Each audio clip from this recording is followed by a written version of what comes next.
Every MC easily. Take that. Recently, frontin' ain't saying nothing, so I just speak my peace. Keep my peace. Cubans with the Jesus peace. With my peace. Packing, asking who want it. They got it, flaunt it. That Brooklyn boot, we on it. That's right, ladies and gentlemen. I'm Rob here with Terrence, and this is Rob and Terrence. And we started off with some Biggie, and the reason for that is today is March 9th, 2016, the 19th anniversary of his death. And now, you know what, Terrence, how about you start us off? So basically, like some people don't think it's like, that big a deal, but to me, honestly, being a hip hop and rap fan, this is a big deal because like he's had, he's influenced a lot of rappers actually. Like he's influenced rappers such as Jay-Z, That's the Lil most Wayne, obvious one. Diddy, Yeah, of course. Jadakiss. Like he's really had a big impact on hip hop itself because like Biggie's considered, he's always considered, top, number one or number two.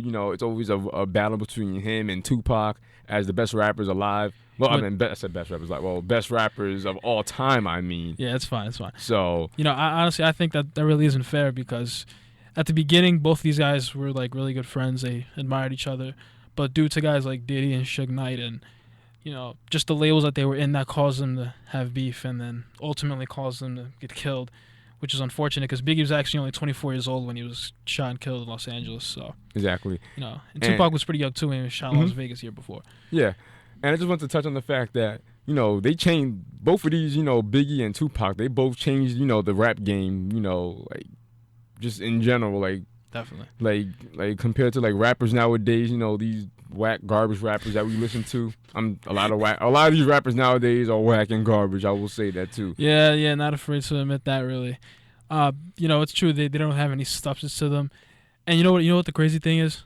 These guys rap about the same stuff Biggie did, except Biggie just did it a million times better. Like his flow, like his lyrics, Amazing. his flow, like he was just great at that. He was just phenomenal. He was known for that. Like Definitely. his hooks and everything, like his verses. He was just known for just being, just a great rapper in general. Then he has like such a big impact, on, when it was that whole East Side versus West Side thing, Yeah, for a while Biggie was like the king of New York, and not even just in hip hop, but like in general. Like exactly. Like they consider him like the king of the East Coast, actually. Seriously, and that's actually fitting because in many songs he called himself Frank White, and Frank White is the character is the character's name in the movie Kings of New York or King of New York. I forgot which one it was, but so that's why he called himself Frank White or Francis M.H. White. So he really was.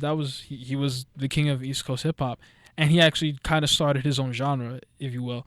The whole idea of mafioso hip hop, but the mafia lifestyle with, the drugs and the money. It was a little different from N.W.A., who was just like street gangster rap. Biggie was more of like the organized crime. Yeah, now I know a lot of people are going to say, oh, why are you listening to rappers who rap about this kind of stuff?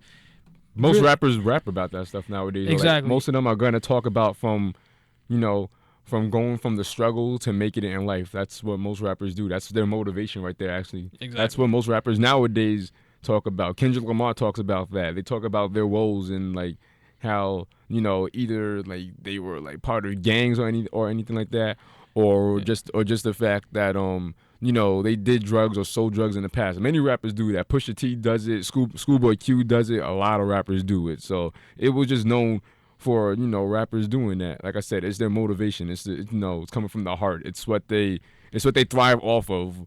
It's something that they'll never forget, that this is what they went through in the past, and now they're putting it out there for the people to know, like this is their story, and this is for people to know who we are, and this is where we're coming from, and that we're doing something, like we made it and everything. Exactly. Because of all those struggles that they've been through in their life. Yeah, and really what Biggie was, he was more of a storyteller. You named Christopher Wallace from Brooklyn. He was really more of a storyteller. Talked about how, if you saw the movie Notorious, this kind of gave a little glimpse of what his life was. Although the movie wasn't that great, but I was young, so I didn't really judge it. How he had to basically sell drugs because of the conditions that he was living in. He couldn't really get a job or anything like that. He was discovered by Diddy, and he blew up and became a hip-hop megastar. And because of the hip-hop beef between Bad Boy Records, which was with Biggie and Diddy, and Death Row, which was Tupac, Suge Knight, Snoop Dogg, and Dre. That right there was really That was the reason why they were both killed at the end. But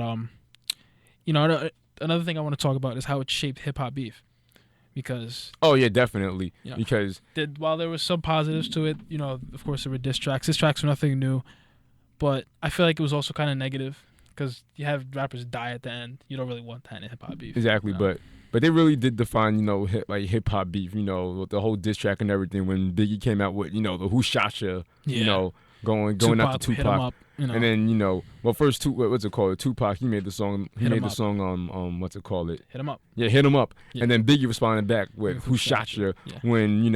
When that whole thing when someone attacked Tupac when he was in Biggie Small's building while he was recording and everything, like he got shot. Yeah, So it was a lot of drama. Hip hop beefs like Jay-Z and Nas, that was really one of the more intense ones. So that was back when hip hop beef really meant something. Now it's mostly just jabs on Twitter like Drake and Meek Mill. I mean, Drake wasn't that bad though. Like he responded though. Like he actually had a good response. Like people would be like, oh, the Meek Mill and Drake beef was whack and everything. I'm like Drake's back to back wasn't that bad. Like it's definitely not up there. With the Biggie like and Tupac. It's not like an Ether or a Takeover by Jay-Z, exactly. like that. But like Drake did his thing though. Meek Mill just didn't come through with his diss track. His two diss tracks that were both pretty terrible. Yeah, like Drake came back, with the guns blazing, and Meek Mill comes back with the garbage that he put out there for the people, and like obviously, like people's not gonna view that as like it's kind of like Drake had a bazooka and Meek Mill had a BB gun. Exactly, almost. It's kind of what it was. Exactly, that's exactly what it is too. But the Biggie and Tupac thing, they really define, diss tracks and everything. Like that's why. With the exception of no. With the exception of the outside drama and them getting killed, it was really a very heated and entertaining hip hop beef. Take away all the drama and stuff. That's the way how you do hip hop beefs. Jay-Z and Nas, that's the way how you do it. You know what I mean? Take shots at each other. Keep it strictly hip hop. And it's also terrible. I don't know if you heard about this, but Troy Ave. Oh yeah, I heard about that. It was Troy Ave and he dissed, Joey. I guess we could. Joey Bad. Yeah. We can't say this on the radio. Yeah, we might, but I'm not gonna take the risk. Yeah, I'm pretty sure we can, but we're not gonna take our chances though. Yeah. But the rapper that we're talking about though. And if you don't, oh well. Joey Bad. Look up the rest. Yeah, exactly. It'll automatically come up. Exactly. Where he what's it called? He said something bad about Capital Steez. Yeah. Who died a few years Joey ago? Yeah. Has a record label called New Era. Mm-hmm. Capital Steez, who committed suicide in 2012, was one of his best friends and one of the rappers in New Era. And then Troy Ave, who's from Brooklyn, by the way. They're both from Brooklyn. He took shots at Capital Steez, saying that making fun of him, the fact that he killed himself, and the fact that he's dead. He also took a little shot at Nas, which is like, Bobby, don't do that. That's like blasphemy. You don't do that. That's like trying to take a shot at Kendrick or Eminem. Yeah, you don't do that. Yeah, obviously especially don't. M. You do not take shots at M because he will just. Either one of them. Like Kendrick called out most of the whack rappers back in 2014 or 2013? Yeah, one of those years. Yeah, when he came out with Control. So I'm like, yeah, like you're gonna come at Nas, one of the greatest rappers of all time. Exactly. Like, definitely consider like top five greatest rappers of all time. Exactly. In my opinion, he is though. Yeah. Cause he was there when when Biggie was blowing up and people were still Illmatic, one of the greatest hip hop albums of all time. He was there when Biggie was blowing up and they were like competing. So that right there really proves you don't mess with Nas. You don't mess with M. You don't mess with Nas. Those are just two people you don't mess with. Especially as Jay-Z. Yeah, but especially if you're an up and coming rapper like Troy Ave though, like exactly. his name is not known like that. He's up and coming. So you're definitely not gonna.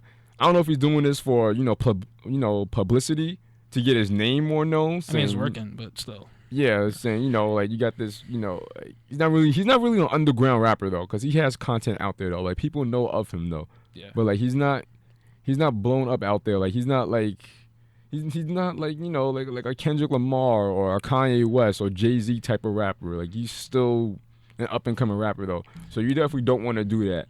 And also, he actually lost a lot of respect from other rappers because he made fun of a dead guy. You know, especially one that was respected by most other rappers like Capital Steez, who committed suicide. It's not like he was killed or whatever. He committed suicide. That's just something you don't joke around with. Exactly. Even in hip hop. Mm-hmm. So there's that. But to go back to the point of the segment, Biggie really influenced what hip hop became.